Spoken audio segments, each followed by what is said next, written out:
That's all, Logan. You know, you always launch right into it. You're down the path. That's why we're here with you, and we're humbled to be here with you as you accept this award. So thank you so much. Let's have a seat. Let's talk a little more. We haven't sat. Oh my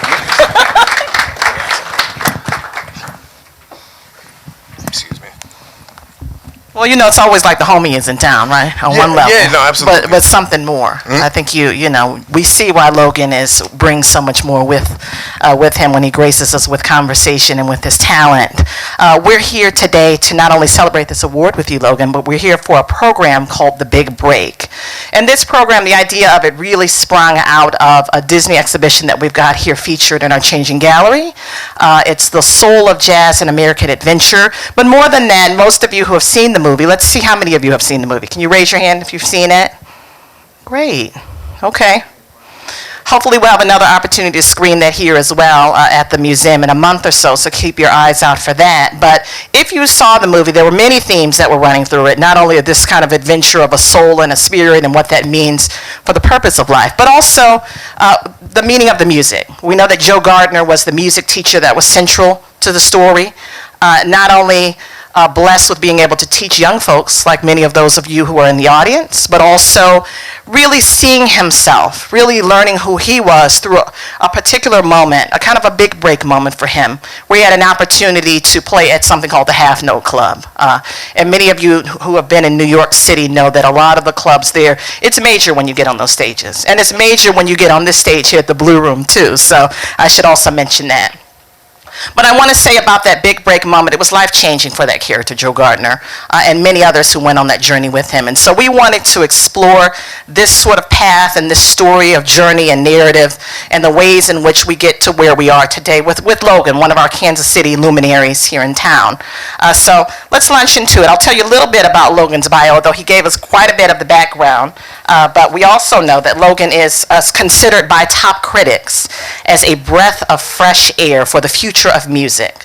A young star pushing the boundaries of modern improvised music, carrying the torch of vitality for improvised music as a premier alto saxophonist, composer, producer, and educator. By the age of 16, Logan Richardson had begun performing professionally, and at 19 he left for Boston to attend the Berklee School of Music, followed by a move to New York City to attend the New School University. In NYC, Richardson began performing, recording, and touring internationally with artists including Joe Chambers, Billy Hart, Butch Morris, Greg Osby, Stefan Harris, Jason Moran, and many more. Logan has released multiple albums, including his 2007 debut release, Cerebral Flow, 2008 release, Ethos, his 2016 Blue Note release titled Shift, a 2018 album titled Blues People, and his latest release in 2020, Afrofuturism. In addition to building the footprint in New York, Logan has also made a name for himself in Paris, other international places, and is currently stationed on the West Coast. Woo! Let's put our hands together for Logan. He's done it. Thank you so much for giving us, first of all, thank you for being here. It's a great pleasure to be here. Thank you for having me. And thank you for giving us, quite a bit of your background and your story. Here we're talking about the big break, and I'm really curious. You mentioned a few big break moments, but I'm curious what stands out to you as maybe one of those pinnacle opportunities where you just knew. Where you just knew that you were on a different path, where you just knew that there was a little bit of rise that was coming through you to launch you to where you are today. Not to be facetious, but I always knew. Meaning, not new in the sense of like being, because I don't look at things from the same way that they're described to me. Even listening to that is like kind of difficult for me to hear, because it gives you blocks of ideas about where I've been or who I am or these types of things. But in general, I don't know, it's like you may listen to that and you may like what you hear, or you may not like, or maybe if you actually know who I am, you may not like me, or maybe you will. Like, I don't really know. I just know that the thing that I always said that these opportunities are incredible to be able to be thought about and considered, because I think in the history of time, there have been so many great artists that end up getting the tag of being the unsung heroes.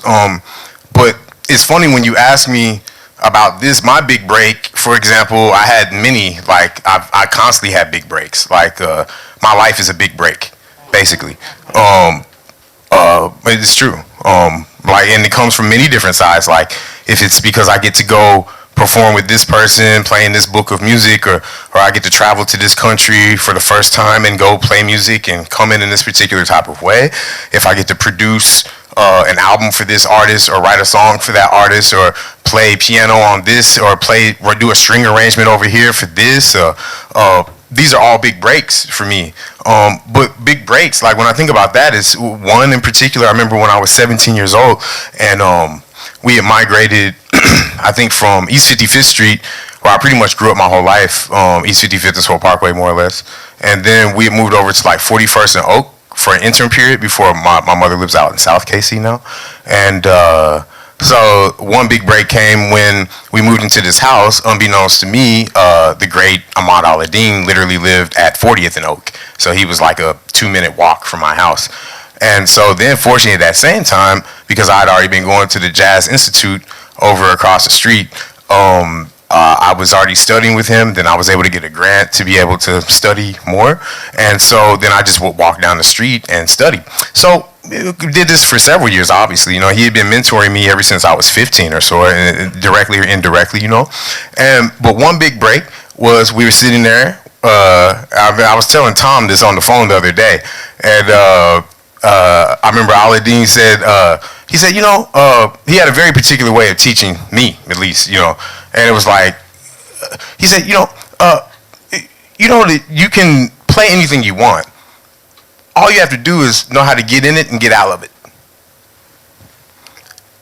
That's like a Morpheus moment for me. If I consider myself Neo or any of these mugs on the ship, that was definitely, you're freed. That changed everything. People say, man, how do you play? I just don't understand all this, because it's not diminished, but you put diminished on top of that, and then you went to the minor 7 and then went down. It's like, bro, first, because you're describing it like this already, you're not even going to get what we're talking about. So that was a big break. That's a huge break. Now, if you talk about big breaks like playing at Town Hall or Carnegie Hall or Madison Square Garden, but what kind of big break is that? That's just like a bunch of money and connections. And due diligence in a particular field where that field only really wants to excavate everything from you and not make sure that your family or your legacy is looked out for. That's what this is. And so my job is to stand up and say, it's unfair that Joe Henderson put out Page 1 in 1961. It wasn't until 1991 that Downbeat Magazine chose to put Joe Henderson on the cover of Downbeat Magazine after he won his second Grammy for the book of somebody else's music. So the first one, what was it, Joe Bean first, and then he did Gershwin. After Gershwin, that's when they finally put him on. And then Joe Henderson was a tenor of the night. Oh, but guess who else was a tenor of the 90s? And they were definitely on cover of Downbeat Magazine. I don't know how many. Joe Lovano. I love Joe. Has nothing to do with Joe. Joe's he's a great dude, one of the greatest. That's not what I'm talking about. What I'm talking about is when you get a moment to sit here, if you want to check me out, all these blocks, Google my name, you're going to find plenty. What you need to hear about is the reason that I'm here. Because those are the people that you want to go check out. Then you'll understand this. Until then, you would never understand this if you don't know where I come from. The rebel always wants to be made into the fashion trend if there's a commerce surrounding it. And it's only a certain amount of time before that happens. And the thing is, for me, I care so much about this music that I have to take these acknowledgments. Now you're going to check out Joe Henderson. Now you're going to check, I've said his name too many times. I can say many other names. Houston Person came up on this stage. Clark Terry used to come here every year. Do you understand? Like, when I was coming there, my school years were filled with, I was in a wonderland. That's what nobody will, like now, I'll be 42 in July, right? And so the thing that's crazy is, like, I grew up basically in the 1960s. I'm saying there's no other way to put, like, from the time that I met between Lewis, Clarence, Gerald Dunn, because Gerald was my first, he used to come to my house and give me lessons when I was 15. And that same Oak House, then I went from Gerald to Al-Adin after that. but Gerald studied with Aladdin too. We come from a lineage. That's what you got to understand. We come from a lineage. So if you don't talk about our source in this place,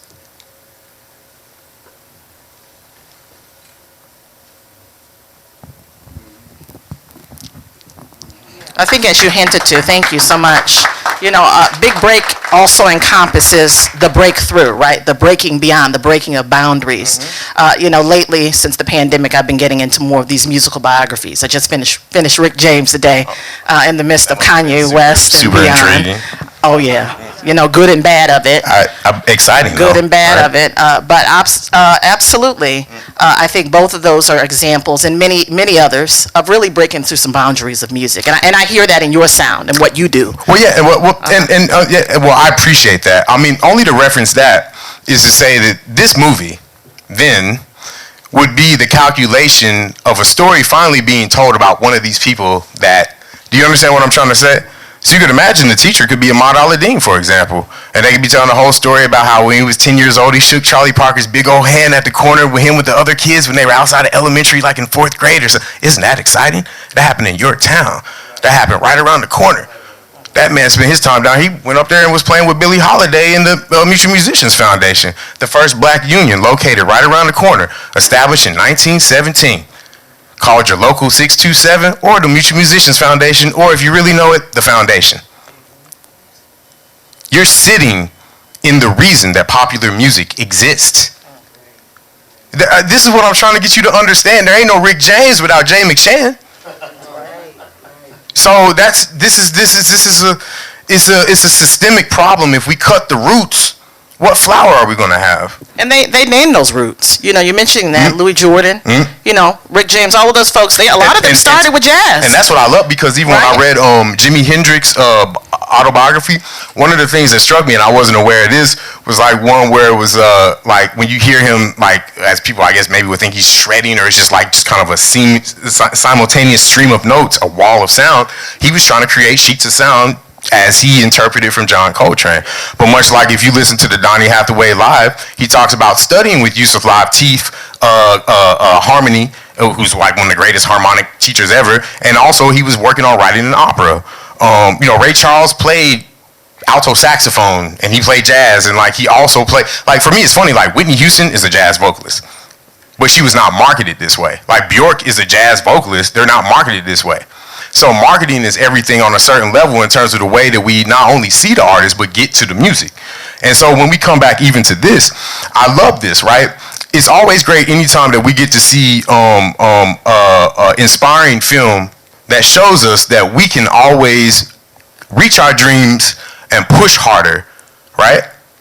And so I think consequently, one of the ways to be able to let this film reflect even deeper is to let you know that you're resting in a place that's full of dreams and full of people that have planted these particular seeds, and it's up to us to keep tilling the field and, like, you know, finding what nutrients that it needs to help everything grow, right?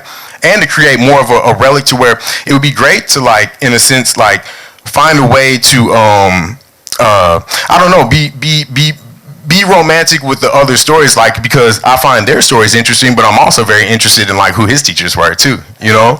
So I think, and you know, Disney would say the same thing. I think part of their impetus of this exhibit is to get a little deeper with the jazz portion of the jazz story. No, it's really beautiful. And I just seems like they already did. Yeah, and I want to say that, you know, getting Kansas City in the exhibit was a pinnacle moment. Because we know they were excited though. I imagine, absolutely right? excited, absolutely excited. And you carry that future forward. So I'm just kind of curious. You talked to a lot of our young folks here today. You know, this is the moment where he steps into that club in New York City. What's that experience like, kind of in the club throughout the world?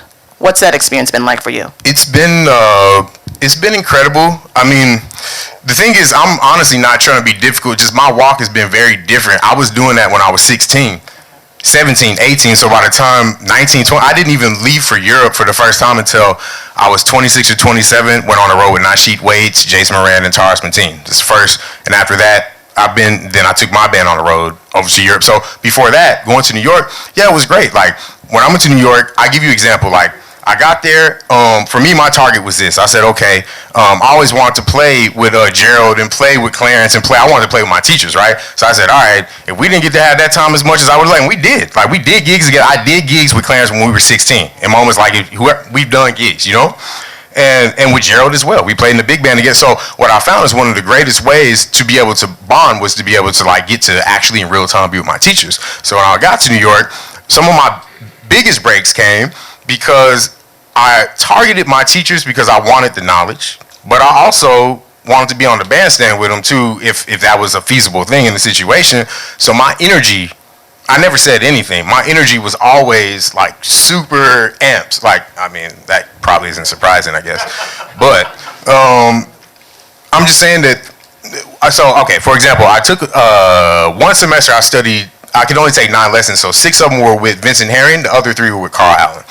And I got into this thing where I like to play duo with drums, just saxophone drums. You learn a lot. You have to hear a lot. You have to, keep your form. A lot of really great things for instrumentalists that are into that type of thing, and rhythmically, obviously, right? So from that, I was able to get a gig with him, and then that led to me getting to play. That was great to play with Carl, but even better for me to get a chance to meet Mulgrew Miller. And that was the only time I ever got to meet the great Mulgrew Miller. Anybody know who Mulgrew Miller is in the room? Please, like, if you don't that's what I'm trying to say. So if you don't, it's all good. But definitely when you get home, like, Google Mulgrew Miller. That's what I'm saying. Like, and then what would I be sitting here if I don't say Mulgrew Miller? But that was one of my big breaks. You know what my big break was? Wasn't a gig. I've been playing in clubs. I've been playing in all types of places. So at a point, it's a thing, right? It's cool. Like, my big breaks come when I'm able to share and create with these artists. Do you understand? That's the big break. That, for me, that's the big break. We can talk about dates. Like, I've played in Morocco in front of 300,000 people. I played in Berlin. Like, these things for me seem facetious and very superficial. And honestly, if you want to find it out, I'll let Google tell you all that. Like, you can see it, re-verify it, do whatever you need to do. With all types of artists. Like, I played with Lauryn Hill in rehearsal. I've done this. Like, so what? Like you can find that, especially now. What about the people who are the reason that we're here? You know what I'm saying? They're big breaks. And I guess what I'm trying to say is that it feels very selfish to not be able to put this emphasis. I try to tell you about my big break, but then I'm ended up telling you a big break that came from me from a guy named Mulgrew Miller, and I hear very little rumble in the room, which means that you don't even, but check this out. What got interesting, one of my other big breaks, when I got to play at the Jazz Standard with blues people, actually following, we did NPR in Tiny Desk in 2018, and then we went, see how that sounds, we did NPR Tiny Desk 2018 DC, and then we drove back to New York, and then went to the Vanguard on Sunday, hung out, and then that week we went to the Jazz Standard, but no, it's very exciting though. I'm saying it like this, but it's like, because it makes me feel weird, like to have to talk like that. But I like being very personable with you, right? I'm keeping it real. So we played at the Jazz Standard. I said, who in here Lee Konitz came out that night to the show, right? Because I saw him at the Vanguard. I mean, that's what I'm saying. I had to tell you the whole story. I'm not trying to over talk because then I'm cutting the roots. Then you just think Lee Konitz just showed up. You don't know how, because I helped Lee down the stairs to help find Dan Tefner when he was wanting to get a beer. And then I set him at the table. He got a beer. Then he was leaving. He was like, "Oh, Dan, what'd you think about the set?" It was a set of Ben Wendell's music with Ben Wendell and Gilad Heckelman and Eric Harlan and Matt Brewer and Aaron Parks and great band music. And he said, "Oh man, don't you think this music's innovative?" And I was like, "I don't know." And then it's like he went on, and then what happened? Then he said somehow he wanted to come out to the show. But then that night when he came to the show, I ended up going upstairs, and then there's Lee all by himself trying to get down the stairs. So I walked Lee down the stairs, and then I got him a non-alcoholic beer, which is what he liked. And then I remember there was a moment in the set, and this is still a big break because this is like a new album. We're presented at the Jazz Standard, the premier club in New York, like one of the premier clubs, and one of the ones I liked a lot. They're not there anymore, unfortunately. And so I asked, there was a moment, and I was trying to show some love, obviously, for, one of our living masters in the room. And I, tried to talk to the people. And I said, "Hey, we have a master in this room, the great Lee Konitz." Like tumbleweed. So, me, I wasn't going to let that slide. So I said, "I can't believe you're in this room. Oh my God, you're in a jazz club. Lee Konitz is sitting right here." Even if you never listened to Lee Konitz, you've heard the name. That's what I'm saying. It's like so you heard him. Like you have to just kind of make it up. No, I didn't even try to fake it. Like who? And so this is a problem. So and systemically, it only gets deeper if we don't speak about the people that are very important to us. It's like, how would I be in this room and not talk about Clarence and Gerald? Oh shit, but I see Jalen. So I know, is Angie here? Is your mom here? Oh, she's outside, yeah. So, but that's what I'm trying to say. Like, his mom and his dad, I've known him since he was, he had a fro. I remember he had the fro, but he was like this, he was a nugget. Jalen, I've known Jalen that long. I'm just saying, like his dad was like one of the first teachers that I had across the street, James. One of the baddest, bass, like upright, electric, like anything you want. What I'm trying to say is that all these people are my big breaks. That's basically essentially what I'm trying to say. I'm not going to tell you what you want me to say. If you want me to talk about accolades, if you want me to talk about goals and achievements, I played with the Kansas City Symphony as a featured soloist when I was 16 after I'd only been playing for 2 years. I was considered more or less some type of prodigy, even though I'm still trying to learn how to play a B-flat major scale 4 octaves and get to 4.5 octaves or something like that. Chromatically, same diction from up and down. What are we talking about? If we talk about this, I'm disrespecting my people.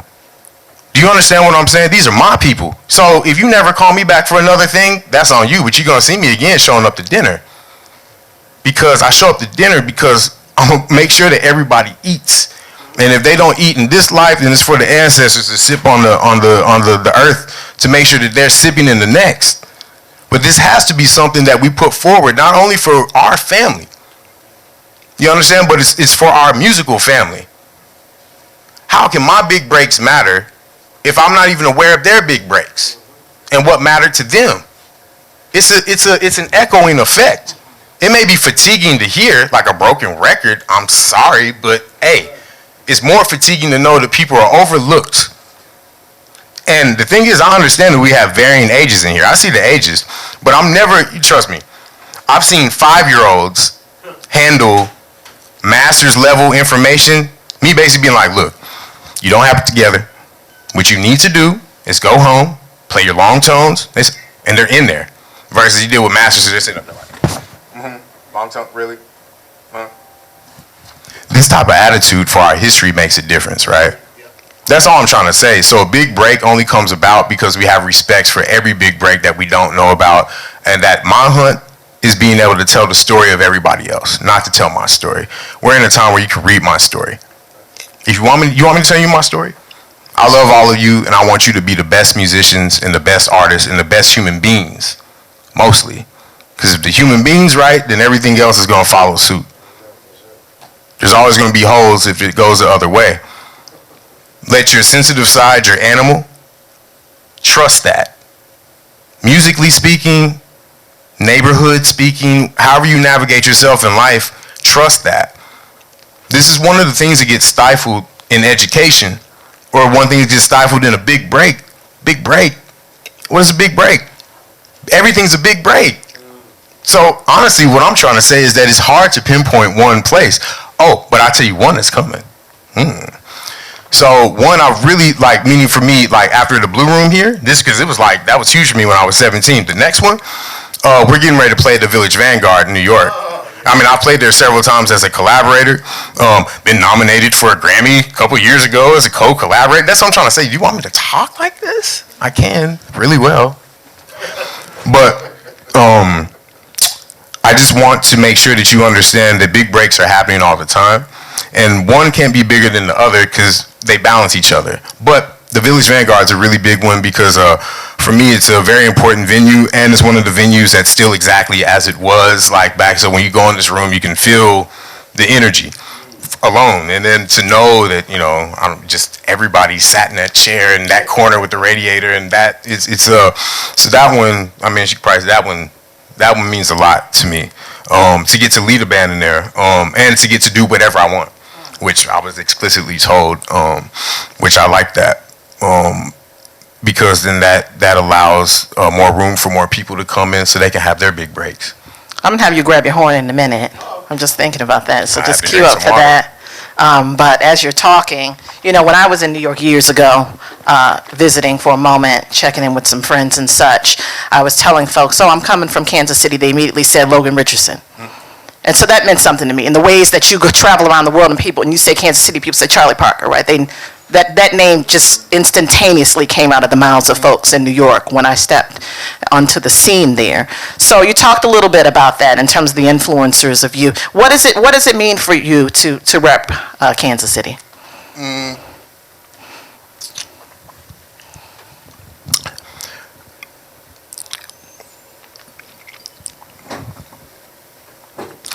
It means a lot to me to represent Kansas City as it always has, because this is a land full of a rich historical lineage and a current lineage that's being created and that's all connected.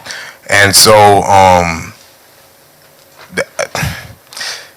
it's an honor beyond any honor that I've ever had or imagined that I would be able to take on. And it's a responsibility that continues to be not intimidating, but like anyone trying to navigate something that's new or unknown or this type of space, you have to figure out many elements about yourself in the process of doing a thing that you didn't even realize that you were, because you're just from a place doing a thing. Does that make sense? I'm not thinking about myself as this rep, but every place I go, I always talk about Kansas City for sure. Where you from? Kansas City. I never said I was from New York. I could say I'm from New York. I lived there over 10 years, so it's like I have the right, it is a surrogate home, but I always said I was from Kansas City. It never felt right saying I was from New York. I felt like a poser, like if I would do that. Plus, the core of the only reason that I was able to navigate New York is because of everything that everybody did for me here. That was one of the things that was like really crazy. I realized I was ready. Meaning I was ready to be thrown in the fires. Yeah, I definitely had many fires put right up. Like, trust me, like there's roasting fire in all these coasts and all these areas. But Kansas City, yeah. It's that training ground, I'm right? here because of Kansas City. I'm not here because of all the other places around. Their accents on the tree, the roots are here.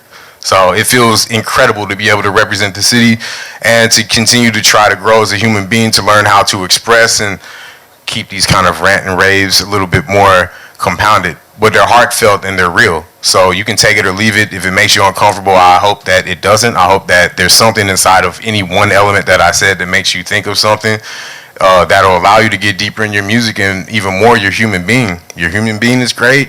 Your music is going to be great. Like that's greatly what I think and how I feel.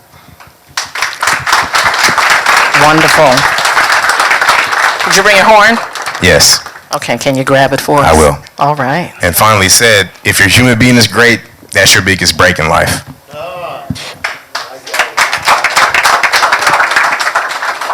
So while Logan is grabbing his instrument, the audience, I want you to queue up some of your questions as well. We'll have him share a selection with us. But I'd like to hear from you, especially a lot of these young people who, speaking of training, you're in it. So hopefully you have some great questions to ask him. You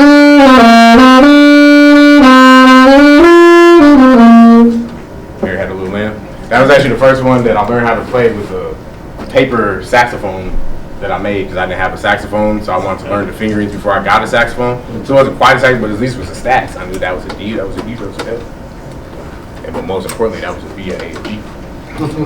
So I don't know, foundational. Yeah, now you got the horn in my hand, so now it's a different thing. Now I'm way freer. If I seemed like I was free in speaking now, I really don't have many limits. So when you talk about foundation, is like one foundation. One of my things that that as an educator and as a aficionado of this music, it's important for us to dig deeper inside of the actual history that we're from, instead of like the liner note kind of compass that's had. And so a lot of times in this music, everybody reads like 3 sentences about the life of somebody, then all of a sudden they're like, they know everything about the history of the music, the sacrifice, and literally they're typically always the ones that will never pick up an instrument and be able to play a singular note on it, but dictate like what it is and how it was and where it goes and this type of thing. So I say no.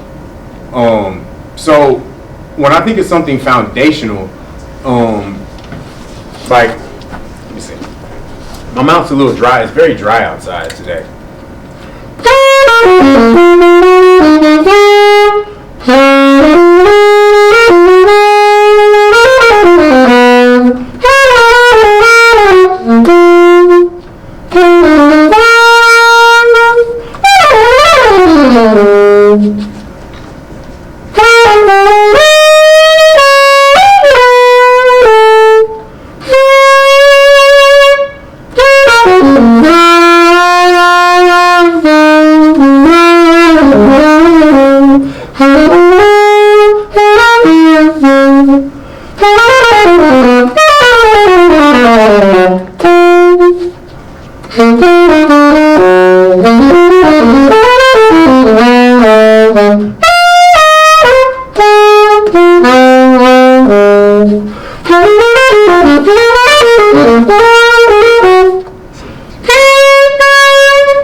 That song was more or less body and soul, valid, right?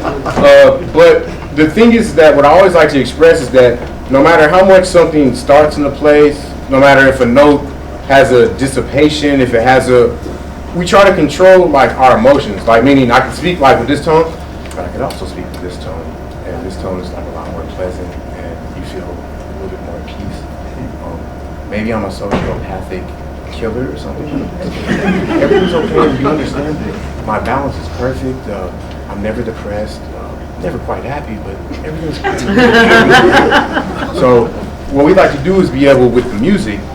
I can do that, but I can also be fragile or almost be like, can you get the air out? What's that? How many ways can you express yourself, but how much do you care about the singular note? You understand? Like, how much do you care about the note? Like, I can play.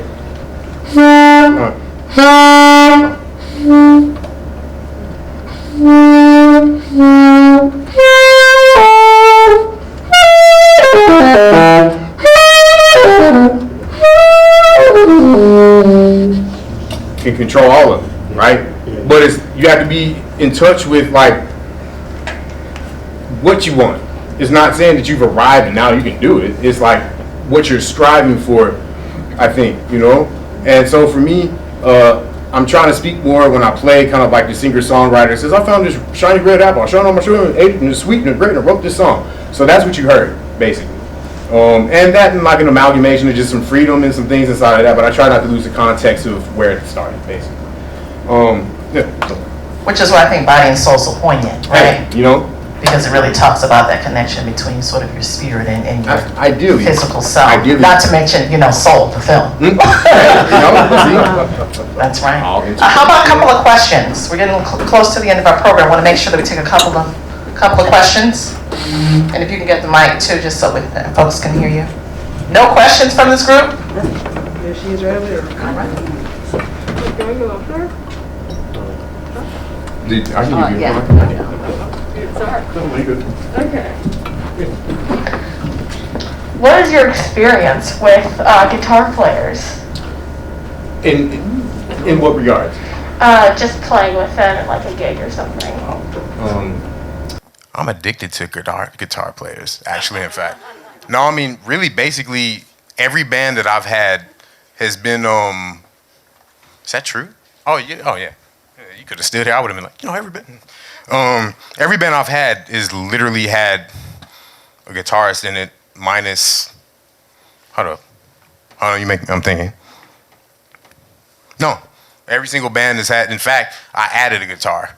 So the last project, in its origin, had 2 electric guitar, not even acoustic anymore, electric. And so, yeah, I love guitar quite a bit. And one of my greatest friends, also, Clarence already knows where I'm about to go. A dude that either you're gonna know about or you don't know, but Kansas City produced a prodigy by the name of Jake Blanton.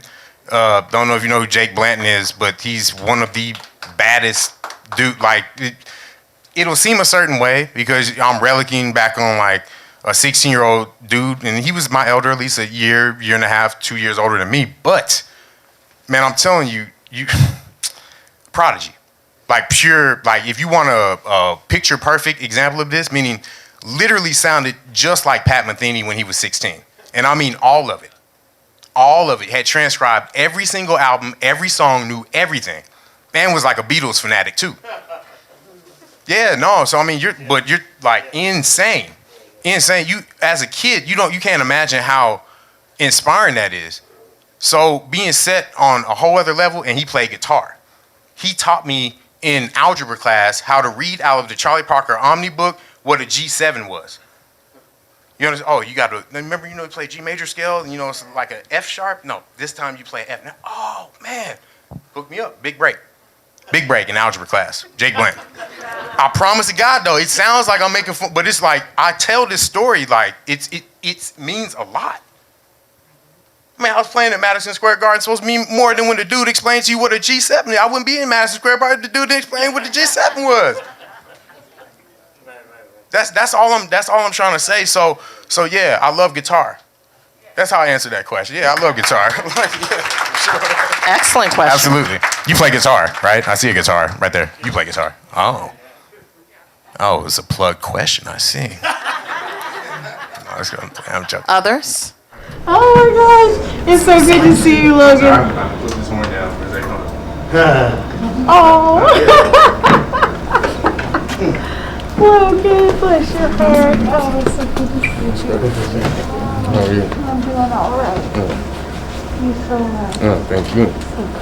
And see, that's the whole thing. See, now she's gonna mess with me. now she's gonna mess with me.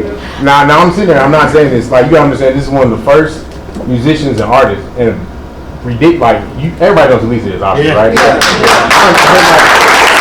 But honestly, no. For me, like what Lisa means to me is like a whole. Now she had me on gigs at 17, teaching me how to play with a vocalist. No, you got no. She remember. I was saying she was employing me, paying me well at 17. But you deserved all of that. But she's incredible. So for me, and like I've been watching Lisa, I was like, that's a big break. Right.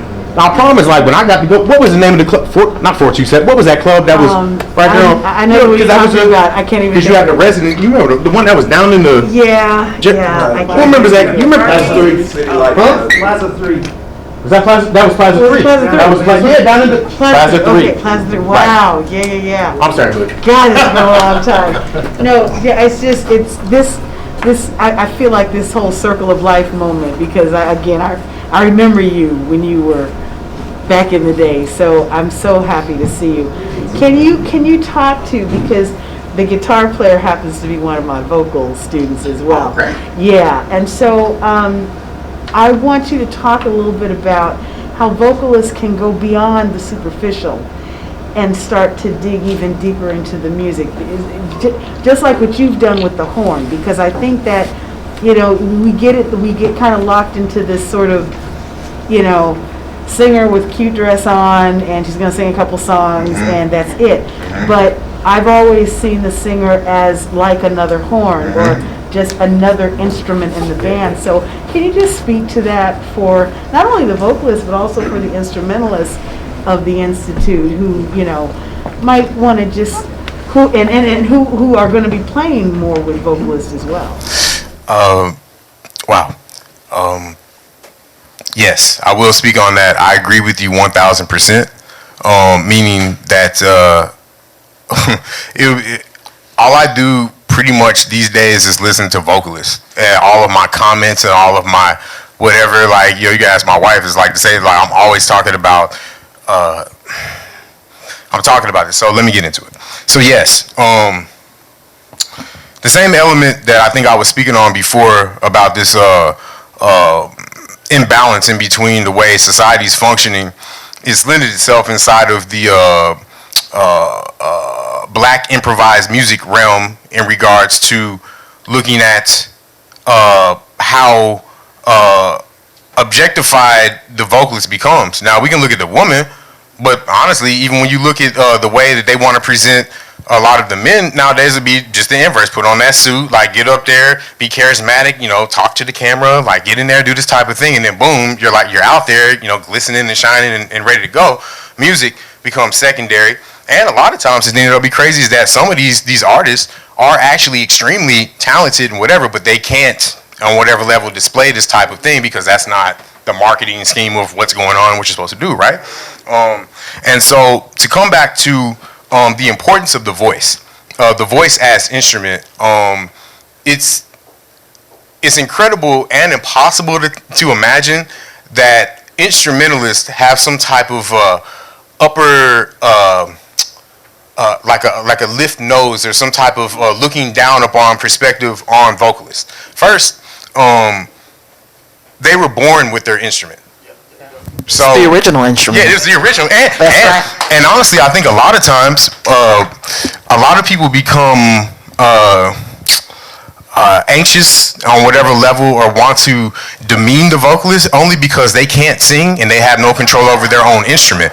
So they're intimidated by somebody that can, and so they try to dominate through this other instrument which is not theirs, that they actually don't even have that type of connection with either.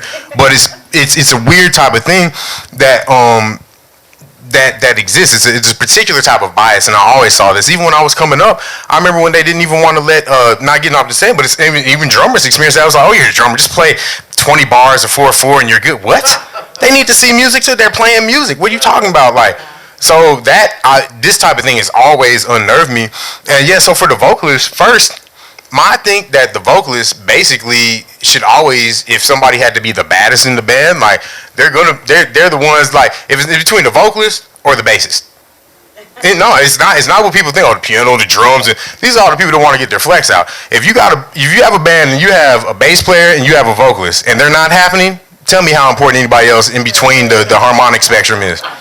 What are they gonna do? They have to be very exceptional to be able to work that out, right?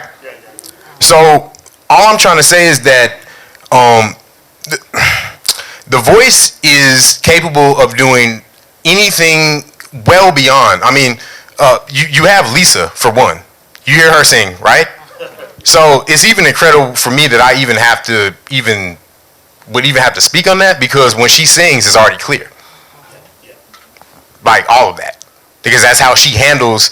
It's funny, I found out my wife, she's a huge fan of yours, and I never knew. Like until she was like, "Oh my, you know Lisa Henry?" I was like, "Yeah, I know." I was like, Lisa like partly raised me in Canada, like when brought me up like in this music, like one of my first teachers, like, and she was like, "Oh my God," like that's the thing. Like everybody talks around her around the world. See, she doesn't know. Maybe not in the sense she knows, but I'm there, so they're saying it to me. You know what I'm saying? Like this type of thing. No, it's true. I'm not just saying. It's very, very true. So this is what I'm trying to say is that she's already showing you in the deepest way. She's touched the greatest in the history of this music. Every single person that I mentioned, she knew way better than I did. Way better. You understand? Like, so you have a constant source, and she's one of the people here that knew. Look, everybody else is answering this question about the clubs and shaking their head about James. These are people that know. You're surrounded by people that know. You understand? The knowledge is so much power. So when it brings it back to the voice, what do you think, Billie Holiday, for example? Just leave it at her, right? How she used her voice in comparison to how Sarah Vaughan uses her voice, in comparison to the timbres of the voice, in comparison to Ella, in comparison to Carmen McRae, the vibratos, like the difference. Like, if voice is extremely deep, like it's incredible, and it's like it's also incredible too. The structures of someone's body greatly affects as an instrumentalist, but definitely as a vocalist, like your jaw, your nose, like your throat, like your chest, like everything affects everything. So it makes even the human being, like they have to really, their body is their instrument. So they can't just take that and throw it in a case and put it in the back of the car and say, "Oh, see you next week." Like it doesn't work like that, you know? It doesn't work like that. And so all I have to say is to everyone is just stop being intimidated by the vocalist and just let it in and start working on your own voice. I mean, that's what I've been trying to do like the last year myself, is work on my own voice. I was like, enough is enough. As I said, enough is enough. I have to get this together. I can't stand it. That's not happening. It's like, I'm getting this, I'm getting it together. But also I play piano too, so that helps a lot too, you know? But all I'm trying to say is that the vocalists are very important. I try to incorporate voice as much as I can in my projects too. I'm still have not found the way that I'm still searching for that as how do you say, kind of in the spectrum of the overall timbre of the group. You understand? Because I want to have voice in the band the same way everybody always wants to have a bass or piano in the band. Sure. It's not auxiliary, it's like primary. You understand? So, yeah. So, we can talk about it later, but I ideally hope that everybody has a lot of love for vocalists, that you understand that there is no I'm sorry, like, there's no difference between an instrumentalist and a vocalist. It's weird, like, you play a trumpet or you play a saxophone, they sing. But the notes are the same, and in fact, they can sing more than you can play, for sure. Like, that's not, really? And even better, like for example, take Jasmine Sullivan and try to transcribe it and play it the same way that she sings it. Take Whitney Houston and try to take Mariah Carey. Just take any one, like and try to if it's nothing. Transcribe her. No, I'm serious. Like if the vocalists transcribe it and then come back and play what they just sang, the way that they sang it. I ain't talking about just the notes that you were able to make out. The way did she slide down? Well, my instrument doesn't do that. Well, sorry.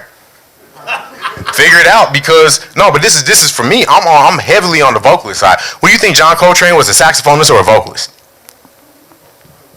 You hear him play In a Sentimental Mood on Duke Ellington and John Coltrane? You hear him play any of these ballads? How did he play when he played ballad?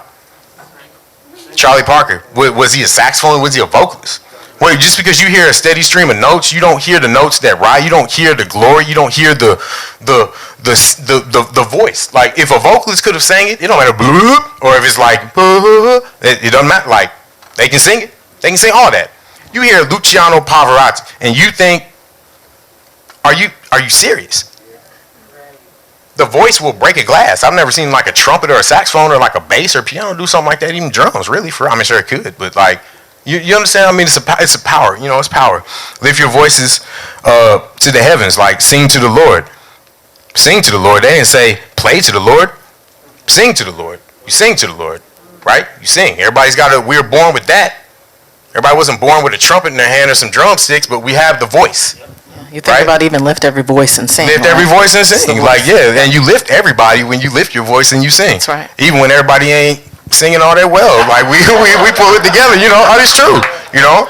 And that's all I'm really trying to say is that in the end, that's why you can be in a church congregation and you can feel that energy. Like don't believe in God, don't believe. Just go step in middle one of these little. Feel it. Just feel the energy, and let that guide your faith. And I think the voice taps us into that. So it's a long explanation, but I love vocalists and they're very important, and they definitely should not be disrespected or disregarded as being folks or people or whomever that have to just get on stage, do some things, dance around, whatever. That's not the vibe. And for me, I get mad when I see that. No, because I want music. I don't believe in these stereotypes. They're filters. They're false. They make you a bad person if you believe that's what it's supposed to be. Meaning, that's how I would say it if I was 5 years old. But that's still kind of how I think about it now as like 42 years old. It's still, I think you're kind of not that cool if you actually think of people like that. You know, plus, you know, your mother's voice, you know, you heard that a lot. You know, so it did a lot for us, you know, I think. Yeah. Gosh, we can be here for hours and hours. I talk too much. I'm sorry. You know, we got time for one more quick question. Anybody else got something? I don't know if it'll be a quick question, but I know you're like a theme you were talking about was like respecting the origin of this music, and I was curious about how you make your own music and sort of your take on the connections and the differences between like pushing the music and paying respects, and if those are the same thing, and like how do you approach, you know, making your own music, you know, in that whole sense. Is that a quick answer for that? Yeah, I do. There's always quick answers for everything. If I was prefaced with that, I would have been a lot quicker with the other ones. But I think that in general, the way that I reference everything with my music is knowing that it's not my music. And then if you start there, then you have a place to go, because then you understand that you have to be aware of what is your walk. And so when I'm learning or transcribing someone's music, learning how to play a certain scale or get a certain type of control over the instrument or relationship with that control, not control the relationship with the control, is better said. That's really just compounded inside of me being prepared for the moments that may happen. You understand? I'm not learning things to know what to play. I'm learning things to be prepared so that I know how to apply myself in the moment. You don't acquire a hammer and think that you've already built a house just because you have a hammer and nails. It's not a house until you build it. And even still, I'm not the first person to build a house. So why is this house, this is how I go about my music. Why? How?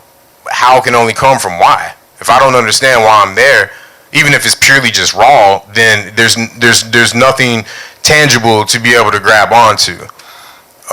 So for me, morally speaking, if the morale does not exist inside of the meaning of the song, like for example, I wrote a song on Blues People called Black, Brown, and Yellow.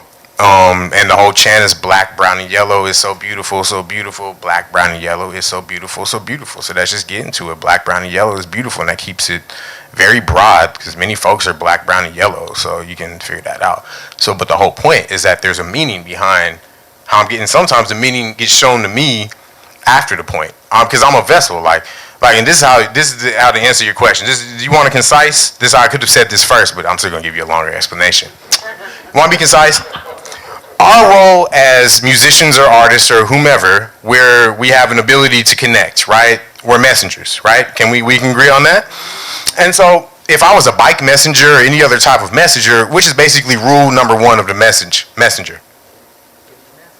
Do you read the message? Do you know the message that you're delivering to the buildings? Sometimes, yeah.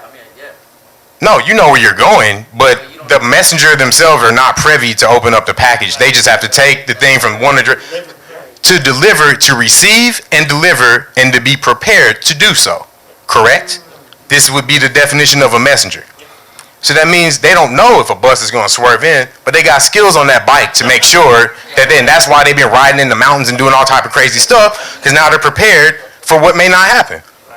I can't do it because one day, like, you know, John Coltrane went down the street and then this happened, like, then I'm going to prepare everything. That's not. It's like, I just have to know that his result provided what it is for me. I have to let it resonate what it is for me and then pay attention to where he came from. And then this is the connection that always allows me to understand. It gives me something to stand on, and something to continue with. And certainly the last thing that I would ever be is to be the person to come and try to play like someone else in their face. Like, for me, it's strange. Like, if I love Mark Turner, that I would transcribe Mark Turner and think my big break is going to come. Big break. It's true, because a lot of people think this. No, they think this. I'm going to learn how to play exactly like somebody. I'm going to get on the big stage in front. Hopefully this person comes out, and then I'm going to play, sadly, as much of their information that they put out that I possibly can. And hope to go up and have them give me a dap after and say, man, you sound, or girl, you sound. You know what I mean? So all I'm trying to say is when I evaluate my thing, I'm anti that. I'm very pro the lineage of this music, and I stand on the shoulders of my foremothers and my forefathers heavily. And I'm proud of that. And this also gives me more space. You know what I mean? When I just check out like the duo between Roy Haynes and John Coltrane, that special connection, I've recently been checking out this connection between Thelonious Monk and John Coltrane, which is just impeccable. The way they, man, it's crazy they have this thing. But also yesterday in the car driving in, I was checking out the Duke and Train's relationship was so incredible, man. Just that album, it's fun. I was just listening to it last night, I promise. Like, it's really, really incredible. It really, yeah, that's how your music is gonna proceed, is the depth that you care about where it came from. And just knowing that we weren't the source, we're just the messengers. So we had to be prepared to be able to receive the message and deliver it. Thank you so much. So, let's close out with a little bit more of your thing, speaking of your thing. And we'll put our hands together one more time for Logan Richardson. Thank you so much for joining us for the big break. If you could play us out, that would be wonderful. Say again? Play you out? You could play us out.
So that's an idea, right?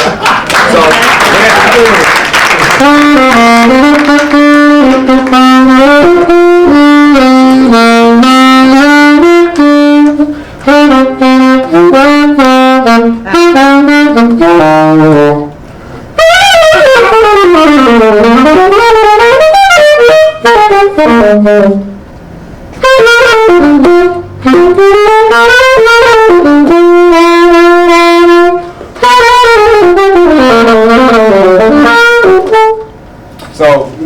right? It's like you gotta have all the, right, sloppy, but like the idea. No, I'm serious, like that music, you can't, anybody says, I'm just gonna play some bebop. Please, you better prep for like 6 weeks, and that's because you already known what it was. Once again, that's why people stay away from vocalist intimidation. Why people will talk about bebop as if it's a music that you're not supposed to touch because they can't touch it. Yeah, that's why. If you want an explanation, I don't play that. You don't play it because you can't. No, I'm being real. So if you want to play it, then take the time to learn how to play it. But I mean, right? Who wants to play Donna Lee at like 350, 400? Yeah, that's what I'm saying. But see, I see he's like, yeah, let's go. He's like, that's how you find tribe. And it eliminates everybody else. Keep in mind, this music, the people that created this music, and I didn't say this, but I will say this. The lineage of this music was created by teenagers primarily. And a lot of teenagers that barely made it to the age of 40 years old. And that was old. Teenagers. How old is everyone in this room? I know Tony Williams was 14 when he was playing with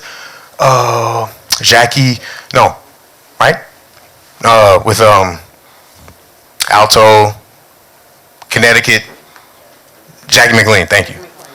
Right? And then by the time he was 16, he was playing with Miles Davis. Right?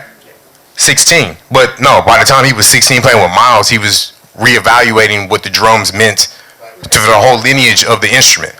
He was 16. Oh, but that's right. I think Wayne was like 19 or 20 or 23. I'm sorry. No, he was like 20. He was like the old one in the group. Yeah, I know it sounds funny, but I'm trying to just give you some context that this music was created by teenagers. Old teenagers and very early young 20-something folks that didn't even make it to be 27 years old. Clifford Brown had passed away by the time he was 24. Charlie Parker died at the age of 34. John Coltrane died at the age of 41. Scott LaFaro died at 27. I'm just being real that you are the ones. They reflect on this history as if you have to be 60 to play it. They were 16 and revolutionizing what it is. You are the ones. That's it. That is the history, in short, of the music.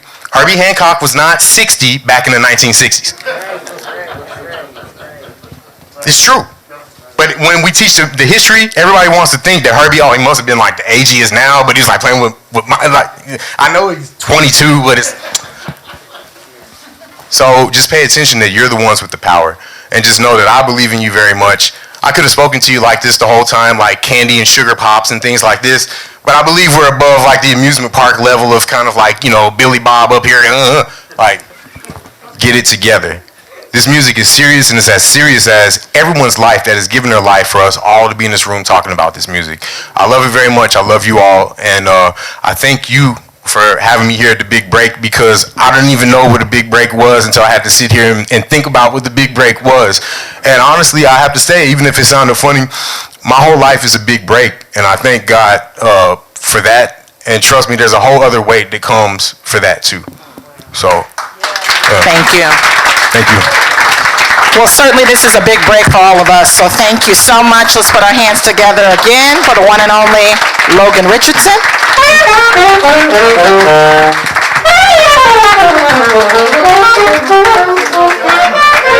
Thank you so much for joining us. My name is Rashida Phillips. I'm the Executive Director here at the American Jazz Museum, and enjoy the rest of your evening.